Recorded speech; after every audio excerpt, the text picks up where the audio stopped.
Glaucoma. This is the topic from Medical Surgical Nursing, GNM second year.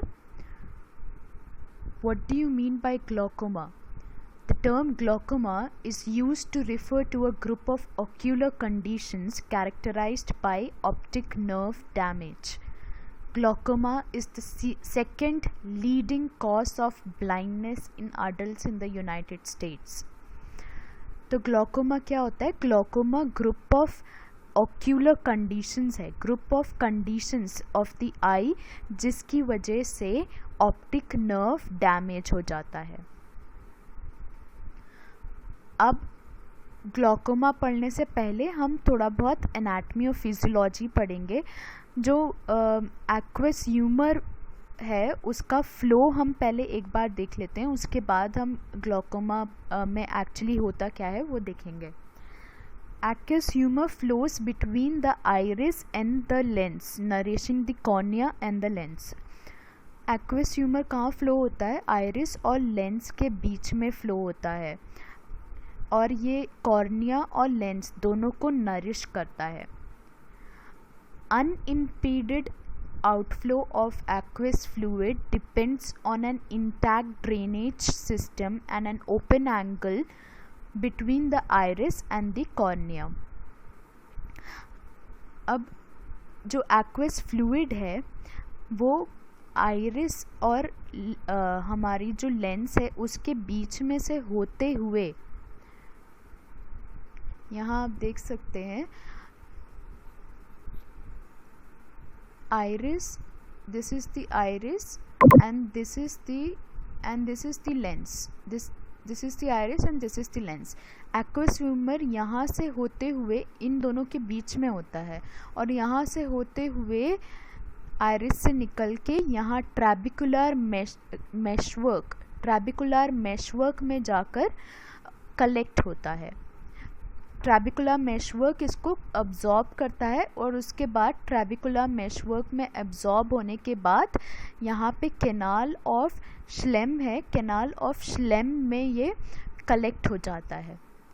ठीक है, लेकिन अगर ये जो एंगल है अगर ये एंगल यहाँ पे आप देखिए, ये एंगल अगर कम हो जाए, ये जो एंगल है ये एंगल एटलीस्ट 45 डिग्रीज होना चाहिए. अगर ये एंगल कम हो जाए तो जो एक्वस ह्यूमर का फ्लो है वो सही से नहीं हो पाएगा, वो ट्रैबिकुलर मेशवर्क में नहीं जाके अब्जॉर्ब हो पाएगा और कैनाल ऑफ श्लेम में जाके कलेक्ट नहीं हो पाएगा, वो यहीं के यहीं रह जाएगा. तो यही होता है ग्लोकोमा में भी. ग्लोकोमा में एक्वस ह्यूमर सही से ड्रेन नहीं हो पाता जिसकी वजह से आई का जो प्रेशर है, इंट्रा ऑक्यूलर प्रेशर, वो इंक्रीज हो जाता है. A narrower angle places the iris closer to the trabecular meshwork, diminishing the angle. तो जो नैरो एंगल होता है वो क्या करता है, जिस आँख में नैरो एंगल होगा उस आँख में आइरिस जो है ट्रैबिकुलर मेशवर्क के एकदम पास होगी, तो जिसकी वजह से जो एक्वस ह्यूमर का फ्लो है वो फ्लो ऑब्स्ट्रक्ट हो जाएगा और इस ऑब्स्ट्रक्शन की वजह से आई का इंट्रा ऑक्यूलर प्रेशर बढ़ जाएगा और आई का इंट्रा ऑक्यूलर प्रेशर बढ़ने की वजह से ऑप्टिक नर्व डैमेज हो जाएगी and they will be progressive vision loss. When aqueous fluid production and drainage are in balance, the IOP is between 10 and 21 mm of Hg. जब aqueous fluid का production और drainage balance में होता है तो intraocular pressure 10 से लेकर 21 mm of Hg होता है. लेकिन अगर ये aqueous fluid का जो ड्रेनेज है वो अगर ऑब्स्ट्रक्ट हो जाए तो ये प्रेशर बिल्डअप हो जाएगा और बिल्डअप होने की वजह से जो इंट्रा ऑक्यूलर प्रेशर है वो 21 से ज़्यादा हो जाएगा. Fluctuations in IOP occur with the time of day. अब थोड़ा बहुत फ्लक्चुएशंस होते हैं आईओपी में, इंट्रा ऑक्यूलर प्रेशर में थोड़े बहुत फ्लक्चुएशंस होते हैं, जैसे कि एक्सर्शन के वक्त, डाइट से या फिर कोई मेडिकेशन से और ब्लिंकिंग से, टाइट आईलिड को स्क्वीज़ करने से, अपवर्ड गेजिंग से, अपवर्ड गेजिंग मतलब ऊपर देखने से, ये कुछ कंडीशंस है जिसमें इंट्राऑक्यूलर प्रेशर बढ़ जाते हैं, लेकिन ये नॉर्मल है। अगर ये हमेशा बढ़ता ही जाए, मतलब हमेशा के लिए अगर ये बढ़ जाए, तो फिर ऑप्टिक नर्व डैमेज हो सकती है। और भी कुछ कंडीशंस है जैसे कि डायबिटीज़ या फिर यूवीआइटिस, रेटिनल डिटैचमेंट, ये सारी चीज़ों की वजह से इंट्राऑक्यूलर प्रेशर बढ़ सकता है। तो ये ज़रूरी नहीं है कि इंट्राऑक्यूलर प्रेशर सिर्फ जो हमारा जो एंगल है आइरिस और लेंस के बीच में जो एंगल है, उस एंगल के छोटे होने से ही बढ़ेगा, पर अगर डायबिटीज़ है पेशेंट को तो उससे भी इंट्राऑक्यूलर प्रेशर बढ़ सकता है। और अगर इंट्राऑक्यूलर प्रेशर बढ़ जाए तो again they will be optic nerve damage. यहाँ आप देख सकते हैं एक्वस ह्यूमर का flow. This is interior chamber and aqueous humour यहाँ से फ्लो होते हुए, ये हमारी आइरिस है, this is iris, this is lens. Iris और लेंस के बीच में से होते हुए यहाँ पे कलेक्ट होता है। इस एरिया को हम बोलते हैं ट्रैबिक्युलर मेशवर्क, ट्रैबिकुलर मेशवर्क। अगर ये एंगल कम हो, कभी कभी ये एंगल कम होता है, तो इस एंगल के कम होने की वजह से एक्वस ह्यूमर यहाँ ये ट्रैबिकुलर मेशवर्क में अब्जॉर्ब नहीं हो पाएगा। और फिर यहाँ पर होती है canal of Schlemm. Canal of Schlemm collect करते हैं एक्वस ह्यूमर को। रिस्क फैक्टर्स क्या होते हैं? Family history of glaucoma. अगर किसी की फैमिली में हिस्ट्री है ग्लॉकोमा की, तो फिर ग्लॉकोमा होने के चांसेस ज़्यादा होते हैं। Thin cornea, African American race, older age में ज़्यादातर होता है glaucoma. Diabetes mellitus, cardiovascular disease, migraine syndromes. Migraine syndromes क्या होता है? माइग्रेन का मतलब होता है जिन्हें हेडेक होता है because of poor blood supply. तो वो एक्चुअली ये जो हेडेक होता है ये बहुत बुरा हेडेक होता है, और ये आधे ही सर में होता है, एक साइड पे होता है पेशेंट को। और इस हेडेक के साथ साथ पेशेंट को वॉमिटिंग और भी दूसरे सिम्टम्स भी आते हैं। नियर साइटेडनेस मतलब myopia. Eye trauma, prolong use of topical और सिस्टमिक कॉर्टिकोस्टेरॉइड्स। ज़्यादा कॉर्टिकोस्टेरॉइड यूज़ करने से भी ग्लॉकोमा हो सकता है। Stages of glaucoma. तो स्टेजेस ऑफ ग्लॉकोमा में सबसे पहले प्रेसिपिटेटिंग फैक्टर्स, कुछ प्रेसिपिटेटिंग फैक्टर्स जैसे कि emotional stress, congenital narrow angle, long term use of corticosteroids and use of mydriatics. Mydriatics क्या होते हैं? मीडियाट्रिक्स मैंने आपको पहले भी बताया था, ये प्यूपिल को डायलेट करने के लिए जो मेडिकेशंस हम यूज़ करते हैं उनको हम बोलते हैं मीडियाट्रिक्स। इन सब के ज़्यादा यूज़ होने की वजह से, या कॉर्टिकोस्टेरॉइड को ज़्यादा यूज़ करने की वजह से, या फिर किसी का पैदाइशी एंगल नैरो एंगल हो, या इमोशनल स्ट्रेस हो, ये सब चीज़ों की वजह से क्या होता है, एक्वस ह्यूमर का जो फ्लो होता है, वो जो ड्रेनेज होता है वो ऑब्स्ट्रक्ट हो जाता है। और एक्वस ह्यूमर की ड्रेनेज के ऑब्स्ट्रक्शन की वजह से थर्ड स्टेज में इंट्राऑक्यूलर प्रेशर बढ़ जाता है। इंट्राऑक्यूलर प्रेशर बढ़ने की वजह से ऑप्टिक नर्व डैमेज हो जाती है, और ऑप्टिक नर्व डैमेज होने की वजह से विजुअल लॉस होता है। अब classification of glaucoma. What are the classification of glaucoma?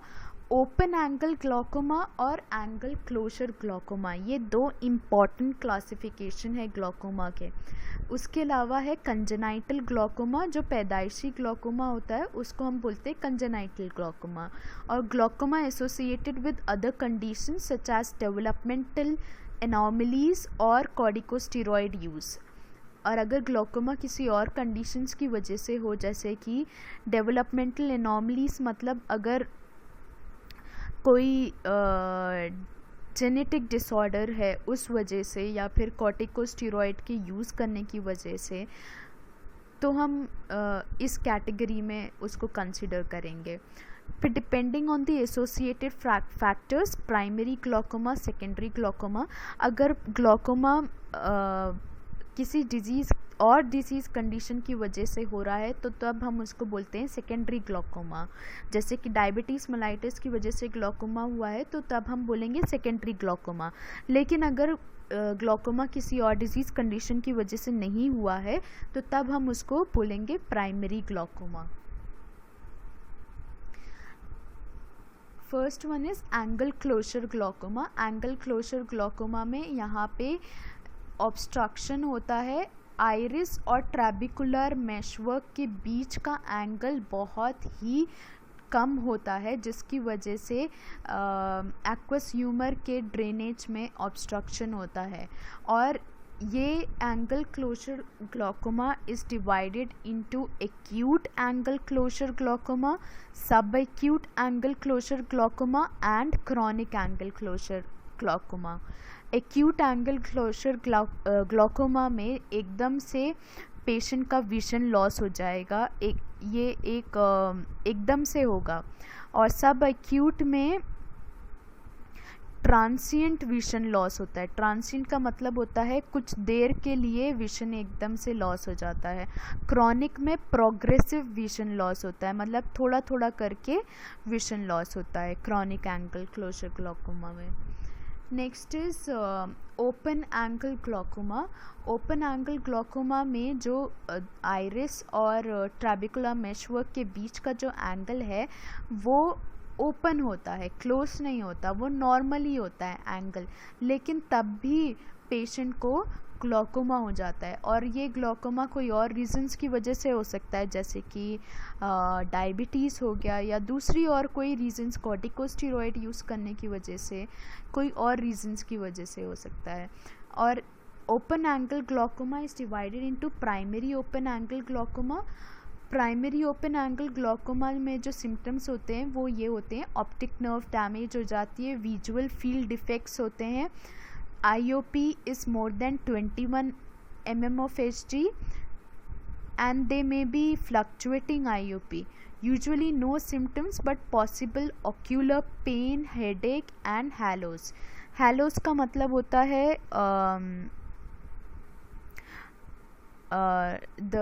जो ब्राइट लाइट होती है उसके आसपास हमें गोल गोल सा नज़र आता है, तो उसको, उस गोल गोल को बोलते हैं halos. Normal tension glaucoma. Normal tension glaucoma में IOP या तो 21 mm ऑफ HD होगा या फिर 21 mm ऑफ HD से भी कम होगा, लेकिन तब भी ऑप्टिक नर्व डैमेज होता है और विजुअल फील्ड डिफेक्ट्स होते हैं। Ocular hypertension. ऑक्यूलर हाइपरटेंशन में एलिवेटेड इंट्राऑक्यूलर प्रेशर होता है और पॉसिबल ऑक्यूलर पेन और headache. Clinical manifestation. Clinical manifestation में glaucoma is often called the silent thief of sight. Silent thief of sight इसको इसलिए बोलते हैं क्योंकि बहुत बार पेशेंट को पता ही नहीं चलता कि उनको कोई डिजीज़ कंडीशन है जब तक उनकी विजुअल चेंजेस ना हो जाए या फिर उनका विजन लॉस ना हो जाए। जैसे ही विजुअल चेंजेस होगी या विजन लॉस होगा तब उन्हें पता चलेगा कि उन्हें ग्लोकोमा हो गया है, तो इसीलिए इसको साइलेंट थीफ ऑफ साइट बोलते हैं। इसमें ब्लर्ड विजन होती है या फिर halos around the light, difficulty focusing, difficulty adjusting light in low lighting, eyes in low lighting, loss of peripheral vision। peripheral vision loss होती है इसमें, मैंने पहले भी आपको समझाया था सेंट्रल और पेरिफेरल विजन का डिफरेंस। अगर आप कोई आप क्लास में हो और आप ब्लैक बोर्ड पे देख रहे हो तो जो ब्लैक बोर्ड के सेंटर में होता है लिखा हुआ, वो अगर आपको क्लियरली नज़र ना आए तो हम बोलेंगे कि there is central vision loss. और अगर ब्लैक बोर्ड के साइड में जो लिखा होता है वो अगर आपके नज़र ना आए तो हम बोलेंगे there is peripheral vision loss, aching और डिस्कम्फर्ट अराउंड द आई और headache. Assessment and diagnostic findings में सबसे पहले हम हिस्ट्री ऑफ फिजिकल एग्जामिनेशन करेंगे। पास्ट मेडिकल हिस्ट्री में हम पेशेंट से पूछेंगे कोई कार्डियोवास्कुलर डिजीज़ तो नहीं है, कोई डायबिटीज़ मेलाइटिस तो नहीं है पेशेंट को, कॉर्टिकोस्टेरॉइड का यूज़ तो नहीं किया है पेशेंट ने। टोनोमेट्री मैंने आपको पहले भी बताया था पहले वीडियोस में कि टोनोमेट्री हम इंट्राऑक्यूलर प्रेशर को मेजर करने के लिए टोनोमेट्री करते हैं। ऑप्थेल्मोस्कोपी से हम ऑप्टिक नर्व देखेंगे कितनी डैमेज हुई है ऑप्टिक नर्व। गोनियोस्कोपी से हम एंगल को देखने की कोशिश करेंगे कि कितना एंगल सही है कि नहीं है, कभी नैरो एंगल है या ओपन एंगल है। पेरीमेट्री से हम विजुअल फील्ड देखेंगे कि विजुअल फील्ड कौन सी विजुअल फील्ड लॉस है, पेरिफेरल विजुअल फील्ड लॉस है या फिर सेंट्रल विजुअल फील्ड लॉस है। यूजुअली ग्लॉकोमा में पेरिफेरल विजुअल फील्ड लॉस होती है। फिर मेडिकल मैनेजमेंट में हम नंबर ऑफ़ ड्रग्स देते हैं पेशेंट को, जैसे कि कॉलिनर्जिक्स या फिर मायोटिक्स भी बोलते हैं इन्हें, और इसका एग्जाम्पल है पाइलोकार्पाइन या फिर carbachol. This increases aqueous flow outflow by contracting the ciliary muscles and causing miosis and opening of trabecular meshwork. तो ये क्या करता है, ये एक्वस फ्लो का आउटफ्लो, एक्वस ह्यूमर का आउटफ्लो जो है इंक्रीज़ करता है। कैसे इंक्रीज़ करता है, जो हमारे सीलियरी मसल्स होते हैं उनको कॉन्ट्रैक्ट करता है और उसकी वजह से जो ट्रेबिकुलर मेशवर्क है वो खुल जाता है और एक्वस ह्यूमर का आउटफ्लो इंक्रीज़ हो जाता है। फिर एड्रीनर्जिक एगोनिस्ट के एग्जाम्पल है एपिनेफ्रिन, डाइपीवर्फिन। ये क्या करता है, it reduces production of aqueous humour and increases outflow. Aqueous humour के प्रोडक्शन को कम करता है और आउटफ्लो को बढ़ाता है। बीटा ब्लॉकर्स क्या करते हैं, it decreases the aqueous humour production. Alpha adrenergic agonist जैसे कि ब्राइमोनिडीन या फिर एप्राक्लोनिडीन, ये क्या करते हैं, it decreases aqueous humour production. So these are some of the medications which we give for glaucoma. Then surgical management में हम लेज़र ट्रैबिकुलोप्लास्टी करते हैं। लेज़र के हेल्प से हम ट्रैबिकुलर मेशवर्क को ओपन करने की कोशिश करते हैं, उसके स्पेसेस को ओपन करने की कोशिश करते हैं और ताकि एक्वस ह्यूमर का आउटफ्लो इंक्रीज हो सके। लेज़र आइरोडोटोमी में हम जो आइरिस है उसको वो कभी कभी प्यूपिल को ब्लॉक करती है, जिसकी वजह से भी एंगल जो है नैरो हो जाता है, तो उसको हम ब्लॉकेज को ख़त्म करने की कोशिश करते हैं। ट्रैबिक्यूलेक्टमी में हम अगेन एक्वस ह्यूमर को ओपन करते हैं। Some of the parts of the aqueous humour हम रिमूव कर देते हैं ताकि ट्रैबिकुलर मेशवर्क के सम ऑफ द पार्ट्स हम रिमूव कर देते हैं ताकि एक्वस ह्यूमर सही से ड्रेन हो सके। ड्रेनेज इम्प्लांट्स और शंट्स बेसिकली हम यहाँ पर एक ट्यूब इम्प्लांट करते हैं जिसकी वजह से एक्वस ह्यूमर ईजिली फ्लो हो सके। Thank you.